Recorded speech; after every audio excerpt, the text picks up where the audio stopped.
It's time once more for another SCP video, in this case standing for Super Creepy Pokemon. As usual with this series, all of the Pokemon that I'm adapting into SCPs for this video were taken from suggestions left in the comment section of the previous video in this series. Thanks so much for all those comments and suggestions, they're very much appreciated, and I think you all made some good calls for who to use in this episode. So let's get into it, shall we? Let's go.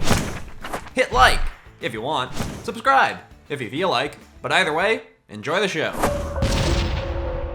Good evening, everyone, and thank you for joining me. As always, I'm Professor Oakland, and today we have another set of SCPs that I'll be bringing you up to speed on.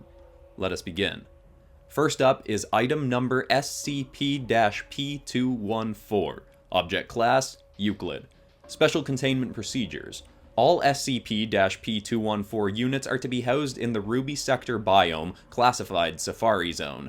If one of these creatures gets too riled up and is threatening the integrity of the facility, it is to be dosed with sleeping powder. Usually, once they reawaken, they'll have calmed down enough to no longer threaten containment.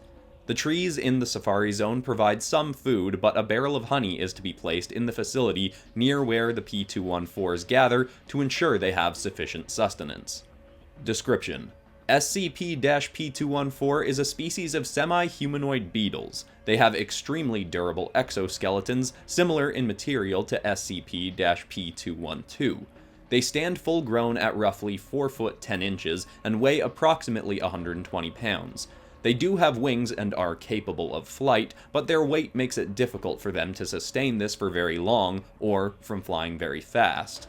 They're not on the larger end of creatures in our containment, but their strength is far beyond what any would assume based on their stature. These creatures can lift over 100 times their own weight. Most often, they'll use the large scooped horns on their heads to shove under an object or creature and thrust upwards to hurl it into the air. They were first discovered in Borneo after unusual reports reached the Foundation about a creature that had killed multiple Asian elephants by hurling them through the rainforest. When field operatives were dispatched to investigate, they found this was indeed a whole species, though not a particularly widespread one. We've found and contained 16 units of the creature, but believe it is highly probable that there are more out there. Luckily, these creatures are fairly docile and rarely threaten our staff or other SCP-Ps in the biome with them. Their primary source of food is tree sap and honey, making them fairly easy to keep fed and satisfied. The only cases in which we've had problems is when one of these creatures feels threatened while eating. If either one of its own species or another SCP-P get too close while it feeds, P214 will often charge them with its horn ducked, ready to toss its perceived assailant. Thus far, we've managed to keep our P214 units from seriously harming anyone or anything in our containment, but we still keep vigilant watch to ensure our record with them stays clean.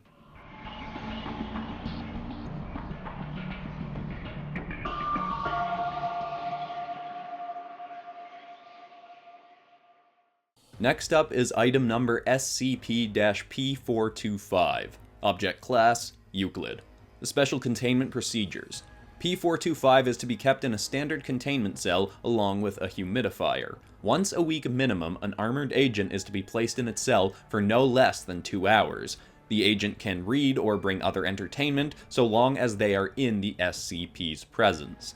Description: P425 appears to be a sentient purple balloon, with a tuft of white smoky hair and 2 long, seemingly boneless legs with eagle-like talons at their ends.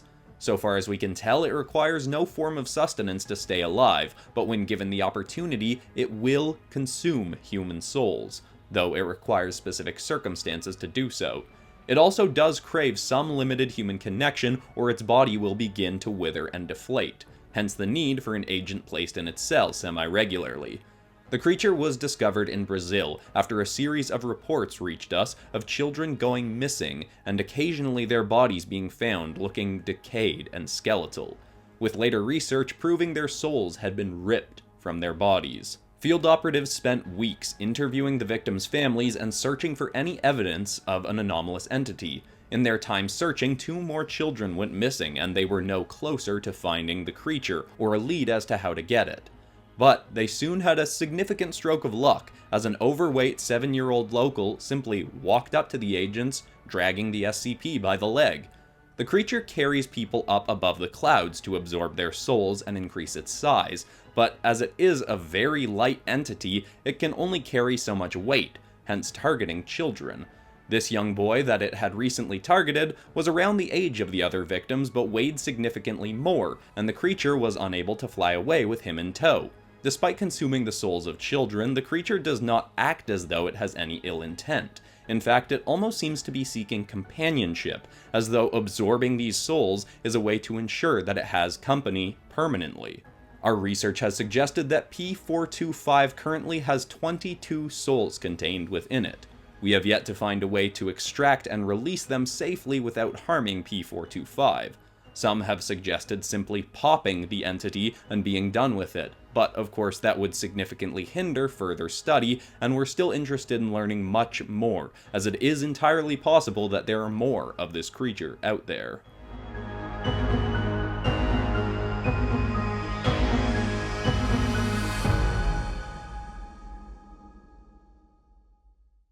Item number SCP-P778. Object Class: Safe. Special Containment Procedures. P778 has a standard containment cell adorned with plush toys and a large mirror, though its cell is left unlocked and it is permitted to wander about the site during standard working hours. Any personnel considered to work in the same facility as P778 must undergo psychiatric evaluation to ensure they won't be frightened by P778's unnerving costumed appearance. Description: P778 appears as a bundle of burlap rags tied together with rope and decorated to appear somewhat similar to another SCP, one whose existence we've failed miserably to keep from public knowledge, SCP-P025, whose case we'll discuss another time. P778 occasionally appears having purple ooze spilling from the holes in its costume and from underneath it. It is also able to spawn ghastly purple arms from this goop in order to grab things or even shake hands, though as we'll hear later, this has been proven to be very ill-advised. The costume it wears is not actually a part of this SCP's physiology. It wears this outfit specifically to try and be more approachable, so it can keep company with other people and animals without harming them. Its true appearance is unknown, as the only people who have seen under its disguise have all died within a few hours of the sighting. One agent who was initially studying this creature when it was brought into containment took a look at it and immediately went white and was paralyzed. He was taken from the room and an interview was attempted, but he was only able to babble utter nonsense before his eyes rolled back and he collapsed to the ground, dead. Now, with such lethal potential, it's easy to question why is this one of the rare SCP creatures considered safe and permitted to wander about its facility. Well, P778 has proven to be incredibly vigilant about keeping its costume on and intact, and in fact will urge anyone who attempts to remove it not to do so. Once it appeared as though the neck had snapped sideways on its outfit, and P778 spent the next few hours in front of the mirror in its cell, doing everything it could to fix its appearance, to keep those in the facility safe from its true form. On top of that, like other safe SCPs such as 999 and 131, P778 has proven to be a very pleasant creature to have around, and wishes only the best for everyone in the Foundation. It will wave at every new person who enters, and even occasionally help someone carry things around their office, though this has been discouraged since a recent incident. An agent was trying to teach P778 some human customs, including shaking hands. P778 spawned a hand from underneath its rags and shook with the agent, but the agent immediately got a haunting chill. They then reported for the next 5 nights having terrible nightmares and constantly being too cold. After that, no further symptoms were reported, and P778 chose to stay in its room for the next week, appearing to mourn what it had caused. But the agent told P778 that he forgave it, and soon all returned to normal, but with the new suggestion to staff that they not make any physical contact with P778's true body. Despite even its costumed appearance being quite unsettling to some and its dangerous potential, its attitude and actions have proven to be of no threat to those around it, and it has become quite a pleasant addition to the Foundation.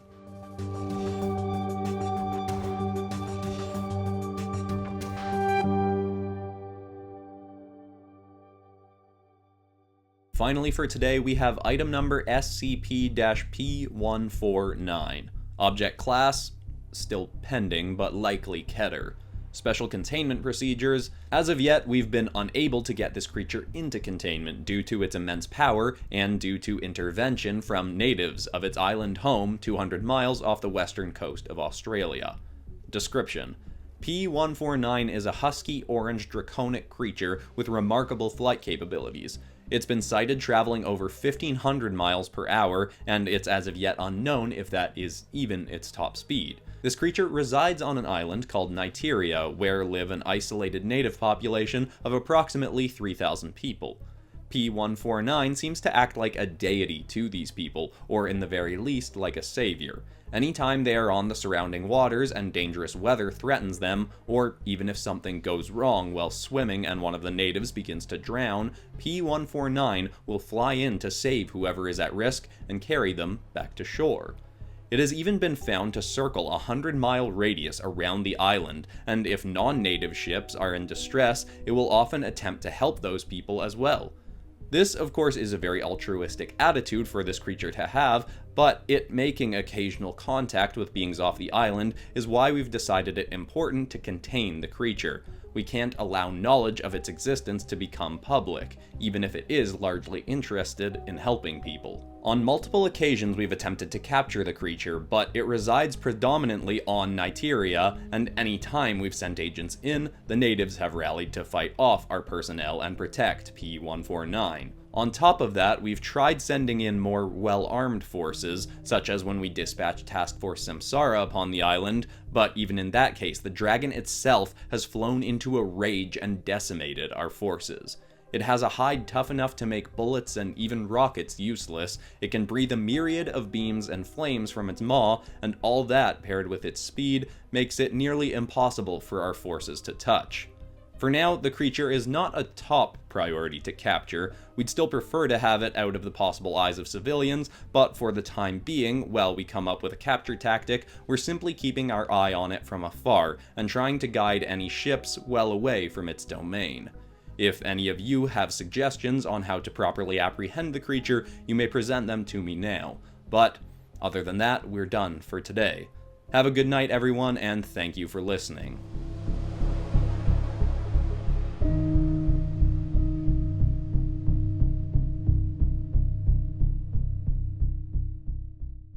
Oh, okay, I think I still like the second episode a tiny bit better overall, but I would definitely say Heracross and Mimikyu are two of the best Pokemon as SCPs I've done so far. And I am still really happy with how this video came together. I think this is definitely one of the best series on the channel. Thank you again so much for all the suggestions. It makes this series so much better knowing that I'm pulling input from all of you out there in the comments and watching and stuff like that. And of course, if you're new to the channel and you haven't seen the other two episodes in this series, you can go check them out. I'll link them in the cards or something. And maybe you could check out the Phobias as Demons episodes. Those are a similar sort of vibe and tone as these episodes. But besides that, that's all for today. I'm Christian Pearson. This has been PopCross Studios, home of the nerdiest art videos on YouTube.